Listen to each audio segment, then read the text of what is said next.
എടി കണ്ടില്ല. ഹലോ. അപ്പൊ നമുക്കൊന്ന് വയനാട്ടിലേക്ക് പോവാം. Okay okay.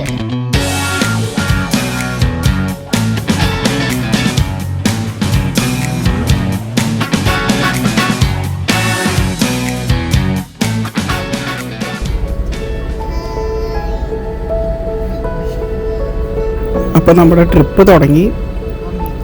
തുടക്കം മൊത്തം ബോറടിയായിരുന്നു. കാരണം ഫുൾ ഹൈവേ ഒറ്റ സ്പീഡ്. അവിടെ എത്തുന്ന വരെ വട്ടായി. പൊന്നാനി ഹൈവേ കൂടെ പോയത്. നമ്മൾ തൃശ്ശൂരിൽ നിന്ന് വരുന്നത്. പുതുക്കാടാണ് ഏരിയ. അത്യാവശ്യം പടച്ചു പോകാൻ പറ്റും. അത് കഴിഞ്ഞ് നമ്മൾ ഫോറസ്റ്റ് കയറി വയനാട് കയറ്റം കയറി തുടങ്ങി. ചുരം കൂടിയല്ല കേട്ടോ പോണേ, വേറെ റൂട്ടാണ്. ചെറിയ ചെറിയ ബ്ലോക്കുകളൊക്കെ ഉണ്ടായിരുന്നാലും കുഴപ്പമില്ല, സുഖമായിട്ട് പോകുന്നുണ്ട്. പിന്നെ പെട്ടെന്ന് ഒരു കുന്നങ്ങോട്ട് തിരിഞ്ഞു കഴിഞ്ഞപ്പോൾ എടുക്കുന്ന ഒരു കിടിലം വ്യൂ. അത്യാവശ്യം ചെറിയ കോടയും കാര്യങ്ങളൊക്കെ ഇങ്ങനെ ഇറങ്ങിയിട്ടുള്ളൊരു വ്യൂ. ദേ പോണ് പട്ടിപ്പോപ്പോ. അത് കഴിഞ്ഞ് അവിടെ നിന്നൊരു ചായയൊക്കെ കുടിച്ച് മെല്ലെ അവിടെ നിന്ന് പോയി. കുറേ ഹെയർ പിന്നുകളുണ്ട് കേട്ടോ. ഹെയർ പിൻ എന്ന് പറഞ്ഞാൽ അമ്മാരി ഹെയർ പിന്നുകളാണ്. എനിക്കോണ് 10 മേലെയുണ്ട്, എണ്ണാൻ പറ്റിയില്ല. ചില സ്ഥലത്തൊക്കെ എഴുതി വെച്ചിട്ടുണ്ട് ഇത്ര നമ്പർ എന്ന് പറഞ്ഞിട്ട്. രസമായിരുന്നു. അതിൻ്റെ ഇടയിൽ പിള്ളേരൊക്കെ ഉറങ്ങി കിടന്ന് പിന്നെ ഇടയ്ക്ക് എനിക്കും എവിടെ തിരിഞ്ഞ് ചോദിക്കും. ഇതൊക്കെ തന്നെ.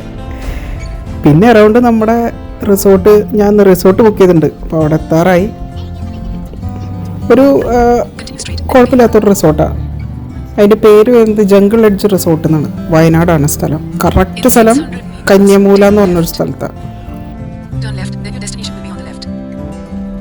മാപ്പ് കറക്റ്റ് അതിൻ്റെ ഫ്രണ്ടിൽ കൊണ്ട് എത്തിച്ചോളും. വേറെ പ്രശ്നങ്ങളൊന്നുമില്ല. കറക്റ്റായിട്ട് പോവാം. അങ്ങനെ നമ്മളവിടെ എത്തി. അവർ കറക്റ്റ് 2 മണിക്കാണ് ചെക്ക് ഇൻ ടൈം പറഞ്ഞു പറഞ്ഞത്. പിറ്റേ ദിവസം 11 മണിക്ക് ചെക്കൗട്ടും. അവർ പറഞ്ഞ അതേ ടൈമിൽ നമ്മളെത്തിയില്ല. ഒരു 3-4 മണിക്കൂർ ഡിലേ. ഒരു 5-6 മണിയായി എത്തിയപ്പോൾ. എന്തെങ്കിലും ആവട്ടെ. ഞങ്ങൾ ആദ്യമായിട്ട് ഇവിടെ നിന്ന് വരുന്നത്. നല്ല ആംബിയൻസ് ഉള്ള റിസോർട്ടാണ്. ഞങ്ങൾ ചെന്നപ്പോൾ ഫുള്ള് മഴയായിരുന്നു കേട്ടോ. പിന്നെ അത് കഴിഞ്ഞിട്ട് പിന്നെ പെരും മഴയായിരുന്നു. ഒരു രക്ഷയില്ല. നല്ല കാലാവസ്ഥ. അപ്പോൾ ആദ്യം അവിടെ പാർക്ക് ചെയ്യുമെന്ന് വിചാരിച്ചത്. അത് കാരണം പിന്നെ വീണ്ടും നമ്മൾ എടുത്തേക്കുന്നത് കോട്ടേജ് എന്ന് പറഞ്ഞ സെക്ഷനിലാണ്. അപ്പോൾ സെപ്പറേറ്റ് റൂമായിട്ട് തന്നെ കിട്ടും നമുക്ക് മാത്രം. അപ്പോൾ അതിന് വേറെ സ്പെഷ്യൽ പാർക്കിംഗ് കിട്ടും. അപ്പോൾ അവിടേക്കാണ് കേട്ടോ ഇപ്പോൾ വീണ്ടും എടുത്തുകൊണ്ട്. നമ്മൾ ആദ്യം കയറി ചെന്നത് റിസപ്ഷനായിരുന്നു. നല്ല ആംബിയൻസാണ്. നല്ല കിടിലൻ ആംബിയൻസ്. കപ്പിൾസിനൊക്കെ വരാൻ പറ്റിയ നല്ല റിസോർട്ടാണ്. ഹണിമൂൺ ടൈമിനൊക്കെ പറ്റിയ റിസോർട്ടാണ്. ഇതാണ് നമ്മുടെ റൂമിലേക്ക് പോണ ഏരിയ. നല്ല വൈബുള്ളൊരു സ്ഥലം. ഇപ്പോൾ അത് റൂമിൻ്റെ ഉൾവശം കാണിച്ചു തരാം കേട്ടോ. ഒരു കിങ് സൈസ് ബെഡും പിന്നെ അതിനോടൊപ്പം തന്നെ അതിൻ്റെ ആ മെയിൻ ഹൈലൈറ്റ് എന്ന് പറയുന്നത് ആ വിൻഡോ. അതൊരു അന്യായ വിൻഡോ ആണ്. നമുക്ക് കിടന്നു കഴിഞ്ഞാൽ ഈ സാധനം ഒരു രക്ഷയില്ലാത്ത കിട്ടില്ല വ്യൂ. ഒരു ചായ പിടിച്ച് അവിടെ പോയി ഇരുന്ന് അങ്ങോട്ട് കുടിച്ച് ഈ വ്യൂ കൂടെ അങ്ങോട്ട് നോക്കിയിരുന്ന സ്വർഗം. വേറൊന്നും പറയാനില്ല. പിള്ളേർക്കൊക്കെ ഇഷ്ടമായി. ഇതാണ് അതിൻ്റെ ബാത്റൂം സെറ്റപ്പ് വരുന്നുണ്ട്. കുഴപ്പമില്ല. എല്ലാം ലേറ്റസ്റ്റ് അമ്യൂണിറ്റീസ് തന്നെയുള്ളത്. നൈറ്റ് അവരുടെ റെസ്റ്റോറൻറ്റ് വരുന്നത് ഈ നമ്മൾ ഫസ്റ്റ് പാർക്കിംഗ് ചെയ്ത ഏരിയയിലാണ്. അതിൻ്റെ ഉള്ളിലാണ് അവരുടെ റെസ്റ്റോറൻറ്റ് ഇൻഡോർ ഗെയിംസും കാര്യങ്ങളൊക്കെ വരുന്നത്. ഇവിടെ കുറേ ഗെയിമുകളുണ്ട്. പക്ഷേ ഈ മഴ കാരണമൊന്നും സെറ്റായില്ല. ഇൻഡോർ ഗെയിംസൊക്കെ കളിക്കാൻ പറ്റും. അത് അത്യാവശ്യം സെറ്റപ്പ് തന്നെയാണ്. അപ്പോൾ ഈ കയറി വരുന്ന ഏരിയ ആണ് റിസപ്ഷൻ. ഇതാണ് റിസപ്ഷൻ്റെ ഏരിയ. നല്ല വൈബാണ്. അത്യാവശ്യം ഒരു എന്താ പറയുക കണ്ടംപററി കേരള സ്റ്റൈലിലുള്ളൊരു നിർമ്മിതിയാണ്.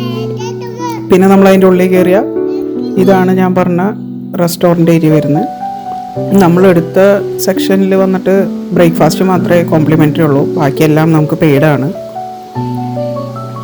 ഇതാണ് ഞാൻ പറഞ്ഞ ആ ഒരു ഇൻഡോർ പ്ലേ ഏരിയ. ഇവിടെ കുറച്ച് ഗെയിമുകളും കാര്യങ്ങളൊക്കെ ഉണ്ട്. അത് കഴിഞ്ഞ് ഞങ്ങൾ ഫുഡിൻ്റെ സെക്ഷനിൽ കടന്നു. ഫുഡ് മോശമല്ലായിരുന്നു, നല്ല ഫുഡായിരുന്നു.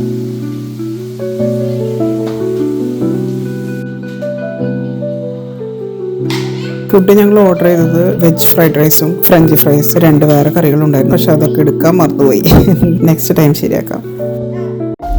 പിറ്റേ ദിവസം രാവിലെ കേട്ടക്കപ്പായെന്ന് കഴിഞ്ഞിട്ട് ഞാൻ ആദ്യം കാണുന്ന കാഴ്ച ഇതാണ്. അതിൻ്റെ കൂടെ ആ മഴയും ആ ഒരു തണവും കോടയും കൂടിയായപ്പോൾ ഒരു രക്ഷയില്ല.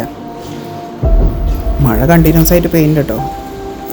ഇതാ നമ്മുടെ റൂമിൽ നിന്ന് ഇറങ്ങി പുറത്തേക്ക് ഇറങ്ങിക്കഴിഞ്ഞാലുള്ളൊരു വ്യൂവിനാണ് കാശ്.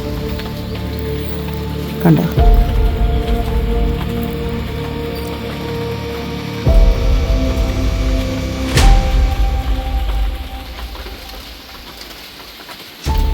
കുറച്ച് നേരം ഇവിടെ നിന്ന് ആ ഒരു ആംബിയൻസൊക്കെ നമ്മൾ ഫീൽ ചെയ്ത് അങ്ങനെ നിൽക്കാം.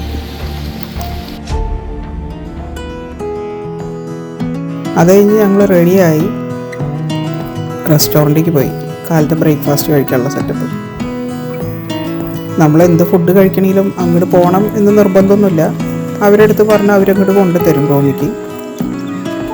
പക്ഷെ വേറെ എന്തെങ്കിലുമൊക്കെ പണി വേണ്ടേ, അത് കാരണം ഞങ്ങളങ്ങോട്ട് പോയി.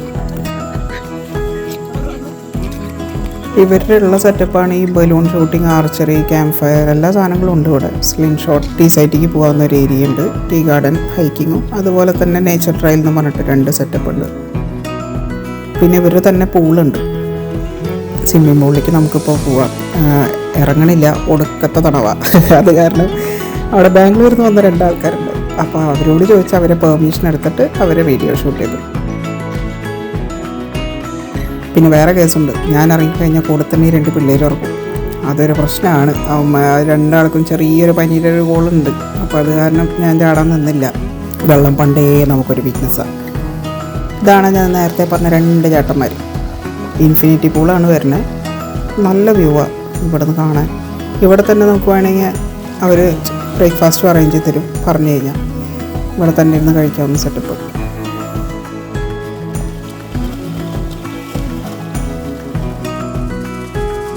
പിന്നെ കാലത്തെ ബ്രേക്ക്ഫാസ്റ്റ് കഴിക്കാൻ വേണ്ടി അവിടെ ചെന്നു. ബ്രേക്ക്ഫാസ്റ്റ് വരുന്നത് ഇവിടെ കോംപ്ലിമെൻ്ററി ആണ്. അപ്പോൾ നമുക്കുള്ളത് പൂരി മസാല, കടലക്കറി, പുട്ട്, അതുപോലെ തന്നെ പൂരി, പിന്നെ മുട്ടയുണ്ട്. ഇത്ര ഐറ്റംസും പ്ലസ് നമുക്ക് ബ്രെഡും ജാമും അതുപോലെ സോൾട്ടഡ് ആയിട്ടുള്ള ബട്ടറും ഉണ്ട്.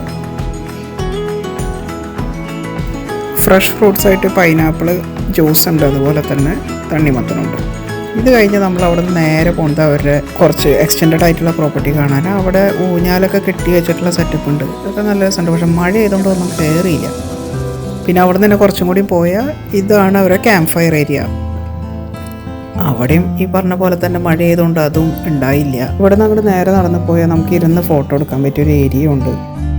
അതുപോലെ തന്നെ നമ്മുടെ പ്രോപ്പർട്ടിയും കാണാം. നമ്മൾ താമസിച്ച കോട്ടേജ് കിടിലം വ്യൂ. അകത്തുനിന്നും നല്ല വ്യൂ, പുറത്തുനിന്നും നല്ല വ്യൂ. അപ്പോൾ നമ്മൾ വേഗം റെഡിയായി അവിടെ നിന്ന് പിന്നെ തിരിച്ചിറങ്ങി നമ്മളിനി അടുത്തത് കാണാൻ പോകുന്ന സ്ഥലം എന്ന് പറഞ്ഞാൽ മുനീശ്വരൻ കുന്ന് എന്ന് പറഞ്ഞൊരു സ്ഥലമാണ്.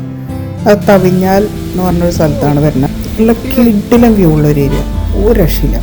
ഈ റിസോർട്ട് ബുക്ക് ചെയ്യാനും അതിൻ്റെ അടുത്തുള്ള ഈ ടൂറിസ്റ്റ് സ്പോട്ട് കണ്ടെത്താനും ഞങ്ങളെ സഹായിച്ചത് mono voyages tours and travels ആണ്. അവരാണ് ഞങ്ങളുടെ ട്രാവൽ പാർട്ട്ണർ. എല്ലാ തവണയും അവന്മാരെ എന്തെങ്കിലുമൊക്കെ ഇങ്ങനത്തെ നല്ല കിടിലം സ്പോട്ടുകൾ കൊണ്ടുവരാറുണ്ട്. ഇതാണ് മുനീശ്വരൻ കുന്നിക്കുള്ള ഒരു എൻട്രൻസ്. വഴി കണ്ടപ്പോൾ ഒരു ഡൗട്ടായിരുന്നു വണ്ടി അങ്ങോട്ട് വിടുമോ എന്നുള്ളത്. അപ്പോൾ ഞാൻ അവിടെ കടക്കാരൻ്റെ അടുത്ത് ചോദിച്ചു, പുള്ളി ഓക്കെ പറഞ്ഞു. അങ്ങനെ തന്നെ ഞങ്ങൾ കയറിയിട്ട് പോയി. പിന്നെ കയറി തുടങ്ങുമ്പോൾ തന്നെ പിള്ളേർക്ക് അവൾക്ക് ഭയങ്കര പേടിയായി കണ്ടിട്ട്. അത്ര നല്ല അത്യാവശ്യം നല്ല സ്റ്റീപ്പായിട്ടുള്ളൊരു കയറ്റാണ്. പിന്നെ റോഡെന്ന് പറയാൻ പറ്റില്ല, ഇത് കോൺക്രീറ്റ് ഇട്ട വഴിയാണ്. പക്ഷെ നല്ല വഴിയാണ്, നല്ല ഉറപ്പുള്ളതാണ്. വണ്ടി അങ്ങനെ കയറി പോകുന്നുണ്ട്. 650 മീറ്ററാണ് മൊത്തം ആ മെയിൻ റോഡിൽ നിന്ന് അവിടം വരെ. നമ്മളിങ്ങനെ പോയോണ്ടിരിക്കുമ്പോൾ അവിടെ ചെറിയൊരു ബ്ലോക്ക്. അപ്പോൾ എന്താണെന്ന് അന്വേഷിച്ചപ്പോൾ ഒരു ഇനോവ, അതിൻ്റെ ടയർ അവിടെ ഒരു കുഴി ഉണ്ട്, അതിൻ്റെ ഉള്ളിൽ പെട്ടുപോയി. അപ്പോൾ ഇനോവയൊക്കെ സിമ്പിളായിട്ട് കയറിപ്പോവും, അതിനുള്ള സ്റ്റീപ്പുള്ളത്. പക്ഷേ ടയറിനകത്തേയും ഗ്രിപ്പ് ഉണ്ടായില്ല, അതാണ് പ്രശ്നം പറ്റിയത്. അങ്ങനെ കുറച്ച് ഞങ്ങൾ ഒരു 10-15 മിനിറ്റ് അവിടെ നിന്നു, സ്റ്റക്കായി നിന്നു. പിന്നെ അവിടെ നിന്ന് അങ്ങോട്ട് കയറി കടച്ചു പോയി.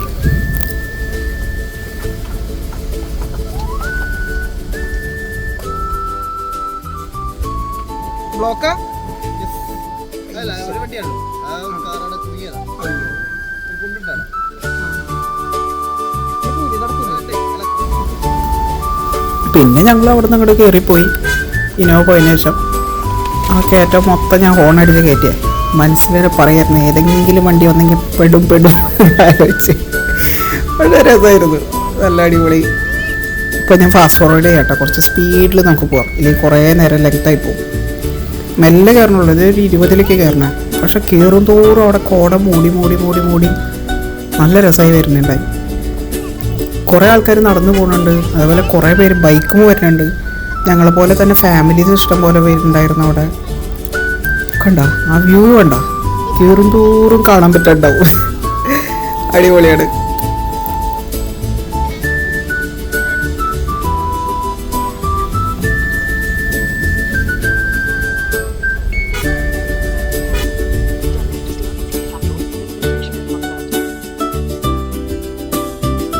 ഇത് മൊത്തം അങ്ങോട്ട് കയറി ചെല്ലുമ്പോൾ അവിടെ പാർക്കിംഗ് ഉണ്ട്.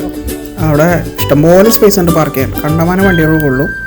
ആകെ പ്രശ്നം എന്ന് പറഞ്ഞാൽ ഈ റോഡ് വീതി കുറവാണ്. ഇപ്പോൾ ഓരോ വളവിലും ചെറിയ സ്പോട്ടുകൾ അവർ ഇട്ടിട്ടുണ്ട് അത്യാവശ്യം ഓവർടേക്ക് ചെയ്യാൻ വേണ്ടി. ഇതാണ് അതിൻ്റെ എൻട്രൻസ് വരുന്നത്.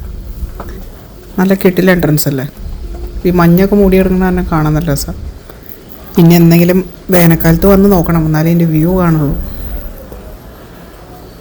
പിന്നെ ഇവിടുത്തെ കാറ്റ് അപാര കാറ്റാണ്. ഇവിടെ പിന്നെയും കുറവാണ്. നമ്മൾ ഈ കുന്നിൻ്റെ മുകളിൽ കയറിപ്പോയി, അവിടെ അത്യാവശ്യം നല്ല കിടിലം കാറ്റാണ്. 60 രൂപയാണ് ഇവിടെ ഒരാൾക്ക് വരുന്നത് അഡൽസിന്, പിള്ളേർക്കില്ല. ഇതാ ഇവിടെ നിന്ന് ഞങ്ങൾ അങ്ങനെ ടിക്കറ്റ് എടുത്ത് അകത്തേക്ക് കയറിപ്പോയി.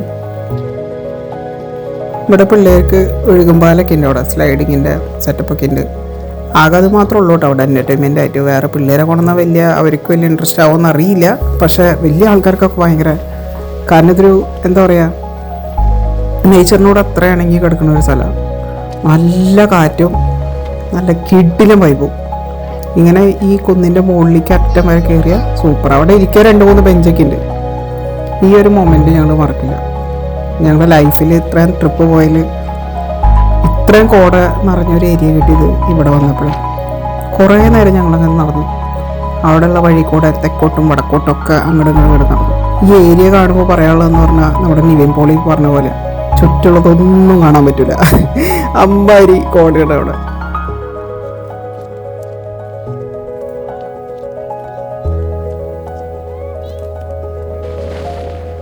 അവിടെ ഒരു 1 മണിക്കൂറൊക്കെ സ്പെൻഡ് ചെയ്തു. ഞങ്ങൾ മെല്ലെ താഴേക്ക് ഇറങ്ങി പാർക്കിങ്ങിൻ്റെ ഏരിയയ്ക്ക് പോയി. പിന്നെ ഇവിടെ തന്നെ ടോയ്ലറ്റിൻ്റെ ഫെസിലിറ്റി ഉണ്ട് കേട്ടോ. ഈ കാണുന്നത് ടോയ്ലറ്റാണ്. അതുപോലെ തന്നെ അവിടെ അത്യാവശ്യം സ്നാക്സും അതുപോലെ നല്ല ചൂട് ചായയും കിട്ടും. മെഷീൻ കോഫിയാണ്. അങ്ങനെ ഞങ്ങൾ ഇവിടുന്ന് പുറത്തേക്ക് ഇറങ്ങി. ഓരോ ആൾക്കാർ പിള്ളേർ സെറ്റൊക്കെ ഉണ്ടായിരുന്നു, ഫോട്ടോ എടുക്കാനും കാര്യങ്ങളൊക്കെ ആയിട്ട്. കണ്ടമാനം ആൾക്കാരുണ്ട് കേട്ടോ.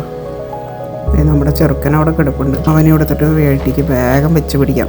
കാരണം ഇനി വീടെത്തണമെങ്കിൽ 6-7 മണിക്കൂർ പിടിക്കുന്ന കാണിക്കുന്നത്. അങ്ങനെ പോണ വഴിക്ക് നല്ലൊരു സദ്യ കഴിച്ചു. പോണ വഴിയിൽ കണ്ടതാണ് ഈ ഒരു ചെറിയ വെള്ളച്ചാട്ടം. ഇഷ്ടംപോലെ ആൾക്കാർ ഇറങ്ങിയിട്ടില്ല, പക്ഷെ നമുക്ക് ടൈം ഒരു പ്രശ്നമായതുകൊണ്ട് നമ്മൾ ഇറങ്ങാൻ തന്നില്ല. ഓക്കെ, അപ്പം ഇനി അടുത്ത ട്രിപ്പിന് കാണാം. ബൈ.